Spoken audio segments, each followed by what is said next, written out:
What is up, you guys? It's Combat Wombat here, and today we're going to be doing a reaction video to the new U.S. Space Force ranks, designs, and origins. It's going to be pretty cool because this is like the first time I'm ever really seeing anything about the Space Force.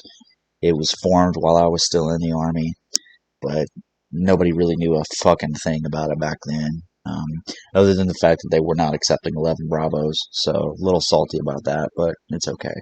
So we're going to go ahead and start the video, and this is going to be kind of a live voice reaction. I know you guys, we don't do webcams and stuff, we don't do video, so it's just going to be a live voice reaction to the new Space Force ranks, etc. So here we go.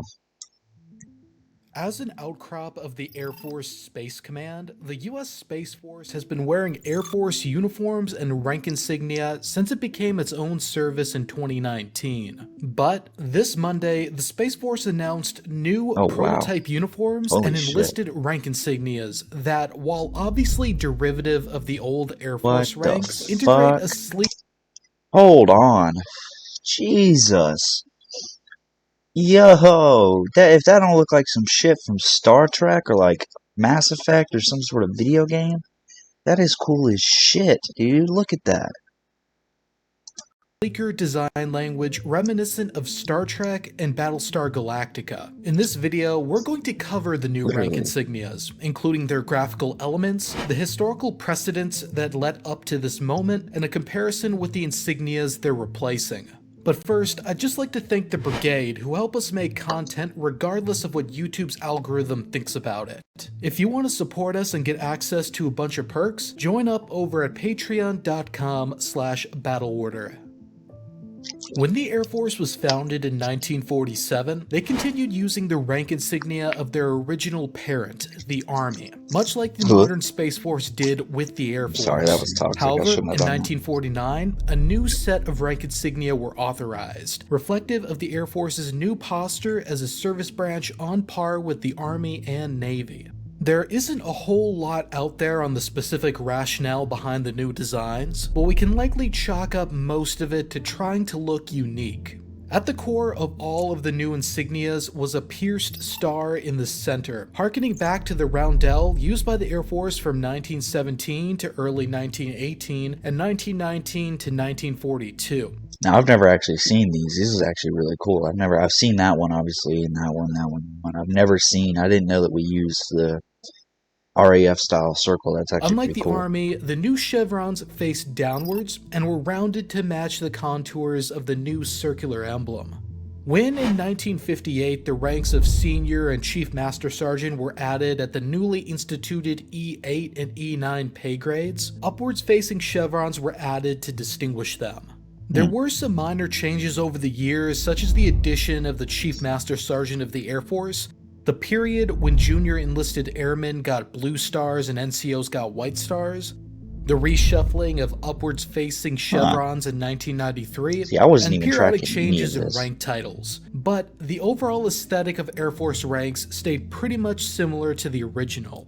When the Space Force broke off from the Air Force, they essentially encountered the same issue as the Air Force did in 1947. They're their own service branch in charge of an entire warfighting domain, but they've essentially been stuck using Air Force gear with Space Force name tapes. The tides of change came earlier this week when the new Space Force rank insignia were announced, in addition to uniforms that could be described as scuffed Battlestar Galactica. Wow. Funnily enough, the insignia they're going with isn't one of the 4 options that had been floated earlier this year. Rather, it looks like they're going with an improved version created by Reddit user Ariosef. It seems like the Space Force's whole design strategy is uncharacteristically community-driven for military organization. This fits fairly well with the Space Force's identity, which, at least philosophically, is one of the more forward-looking and unorthodox among the service branches. So, with that little background out of the way, let's go rank by rank explaining the changes and how they compare to the Air Force equivalents. The whole system is split into 3 tiers: the Specialists, the NCOs, and the Senior NCOs. The move from airmen to specialists falls in line with the Space Force's human capital strategy, which focuses on knowledge and skills applied in semi-flexible work environments closer to the civilian world than the other services. As for the ranks, first at E1 is Specialist 1, equivalent to the Air Force's Airman Basic, which most graduate basic training as. While the Air Force equivalent has no rank insignia, the Space Force E1 does.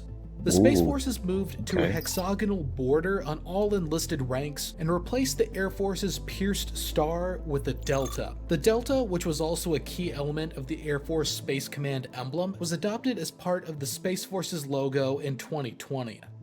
Meanwhile, junior enlisted above E1 are now distinguished by horizontal bars instead of downwards facing chevrons. Specialist 2s now have a single horizontal bar, Specialist 3s get 2 bars, and Specialist 4s get 3 bars. This design was actually at one point going to be used by the Air Force. General Hoyt Vandenberg approved the horizontal bar to distinguish junior enlisted from NCOs in 1952, but didn't intend to actually implement it until pre-existing stocks of rank insignia ran out in 1955. When the Air Force got a new Chief of Staff in 1956, this planned change was reversed and the Air Force retained its chevrons.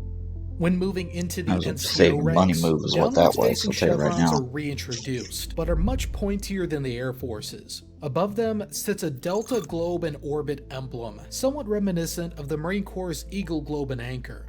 Rank titles have been changed as well. The Space Force has replaced the Air Force's Staff Sergeant rank with the Sergeant at E5, represented by 3 chevrons. Meanwhile, the Technical Sergeant at E6 has 4 chevrons.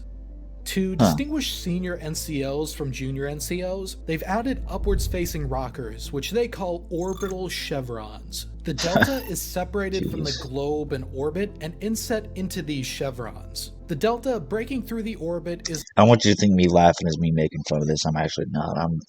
It's just, this is so new to me, and this is honestly fucking cool. I don't care what anyone says. I know a lot of people aren't too happy about the Space Force and everything, but I think it's fucking cool. Symbolize reaching for the stars. As for the specific application, Master Sergeant at E7 gets 1 rocker, Senior Master Sergeant at E8 gets 2, and Chief Master Sergeant at E9 gets 3. I wish I'd been in long enough so I could have encountered the Space Force, man. Like I say, I got out a year after their founding, but I'd never encountered anybody in the Space Force. Hell, literally have never seen anybody in a Space Force uniform or person. I've never seen anybody in person. This is actually the first time I've ever seen anything about the ranks and some of these uniforms. Those uniforms were pretty crazy. I've never seen any of this. I knew they were using the OCPs and stuff, but as far as like that dress uniform and everything we just seen a little bit ago, that was crazy. They say the first rocker represents low Earth orbit, the second represents medium Earth orbit, and the third represents geosynchronous orbit, or an orbit that's high enough to match Earth's rotation. However, it figures these smart motherfuckers, dude, they would do some smart shit like this.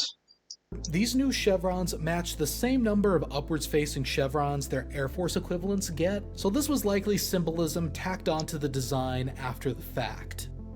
It's currently unclear if the Space Force will replicate the Air Force's temporary senior enlisted billets present at E7, E8, and E9. At these grades, an NCO who acts as the senior enlisted advisor in a unit is referred to as a first sergeant regardless of their pay grade and get a lozenge or diamond added to the insignia. This tradition is not mentioned— You can be a— See, I mean, it's similar in the Army. Like, when I first got to my unit, our first sergeant was actually an E7, but he was filling the role of first sergeant, so, we referred to him as first sergeant, etc., etc. I didn't know in the Air Force that they did this shit, that they gave you, like, an actual diamond and shit, even if you weren't an E8. I didn't know that was a thing. That's actually really cool. In the Space Force's announcement. But moving on, the ultimate enlisted rank in the Space Force is the Chief Master Sergeant of the Space Force, the highest ranking NCO in the service, except when a Guardian is acting as the senior enlisted advisor to the chairman, who is the highest ranking NCO in the whole armed forces. The new insignia is somewhat similar to the Air Force's, which includes a wreath around the pierced star and 2 additional stars. The Space Forces features 3 upwards facing chevrons, a delta, and 4 downwards facing chevrons like the other E9s. However, a delta globe in orbit wrapped by a hexagonal wreath is inset and flanked by 2 stars. Overall, the Space Force's enlisted rank insignia are very obviously based on conventions set by the Air Force decades ago, but have a more futuristic feeling design language indicative of its focus on operations in the final frontier. If you enjoyed this video, check out this video where we take a deep dive into the origins. No, I will not be checking that out. No offense, Marines, but I will not be checking that out. I'm sorry.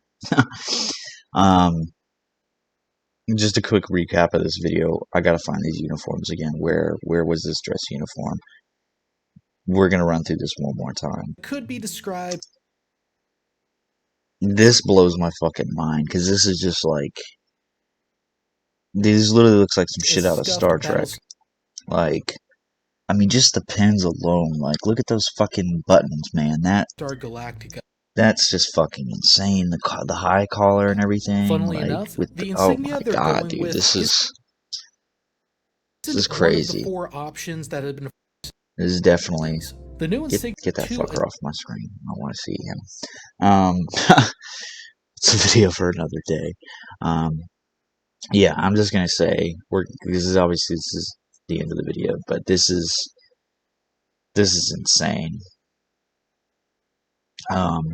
It's amazing. I want to see how this is gonna look. I don't know if they're gonna have the hexagon shape on the actual like OCP rank or anything. I don't know how that's gonna look. If they do, it's gonna be crazy. It's gonna be something. It's different. I don't know how to explain it, man. This is all, I'm literally getting chills just thinking about this whole new era of the military that we're entering. It's really insane. And because, like the Air Force and a couple other branches, E1s don't have shit. Like when I came in as a fuzzy, you don't wear nothing on your chest. It's just the damn Velcro, or whatever you want to call it. It's nothing. So this is pretty cool.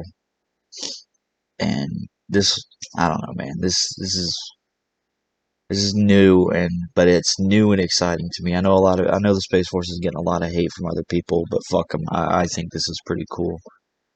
That's pretty much going to be it for this video. If you guys want to see it yourselves, the gentleman's name was at the very beginning. Okay. His channel is going to be Battle Order. If you want to see the video yourself, I'm going to link it down in the description of this video. But like I say, that was an amazing video, very informative. Like I say, that was the very first time I was seeing any of this stuff, so it's definitely new. It's definitely interesting in my opinion. That is going to be it for this video, though, guys. I hope you enjoyed it. If you did, please give us a follow. And like I say, we'll link everything below so that you guys can watch this yourself if you like. You don't have to hear my annoying ass. And other than that, we'll see you guys next time, man. Be safe.